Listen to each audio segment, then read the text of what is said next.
नमस्कार. छत्रपती संभाजीनगर जिल्ह्यातील फुलंब्री तालुक्यामध्ये आम्ही आलेलो आहोत. पाणी फाउंडेशनची टीम सर्व नानाजी देशमुख कृषी संजीवनी प्रकल्पांतर्गत खामगाव या गावी, फुलंब्री तालुक्यातील खामगाव या गावी खंडागळे सरांच्या मार्गदर्शनाखाली या ठिकाणी गेली 5 वर्ष जवळजवळ 11 पिकं बेड बनवल्यानंतर कुठलंही डिस्टर्ब न करता, मशागत न करता त्यांनी त्यांच्या मार्गदर्शनाखाली हे 11वं पीक आहे. आपण बघू शकता की इथे मक्याचे धडं जे धस आपण ज्याला म्हणतो तेही आहेत. त्याचबरोबर आम्हाला कपाशी किंवा हरभऱ्याचे सुद्धा कुटार दिसले.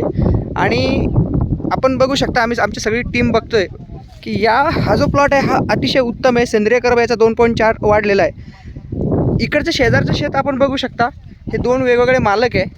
इथे जास्त पाऊस, पूर्ण प्लॉट बघा, जास्त पाऊस झाल्यामुळे इथे माल एकदम खुजा राहिलेला आहे. हाही प्लॉट इकडे बघा, सर्व दूर लांबपर्यंत आम्ही बघतोय की प्लॉट जास्त पावसामुळे खुजा राहिलेला आहे. परंतु हा प्लॉट मात्र म्हणजे या ठिकाणी सुद्धा पाणी तुंबलं असतं, परंतु बेडमुळे आणि जमीन भुसभुशीत असल्यामुळे वेगवेगळ्या पिकांचं अवशेष जे आहेत, त्याचे मुळं जे आहेत ते कुजल्यामुळं सेंद्रिय कर्ब तर वाढलं, मालाची क्वालिटी बघा, आणि त्याचबरोबर एकच जास्त जे पाणी आहे ते या ठिकाणी वाहून तिकडे साचलेलं आहे किंवा मुरलेलं आहे. कमी पाऊस असेल त्यावेळेसुद्धा हा जो प्रयोग आहे तो फायदेशीर असतो आहे. पाणी फाउंडेशनची सर्व टीम हे बारकाईनं बुलढाणा जिल्ह्यातील मोताळा तालुक्यातील आमचे सहकारी निलेश बडे सर, ब्रह्मदेव सर, नित्तल मॅडम, श्रद्धा मॅडम, आमचे माऊली, त्याचबरोबर वैजापूर टीम, असलम भैया, ही सगळी मंडळी जी आहेत ही समजून घेत आहेत या सर्व टेक्नॉलॉजी.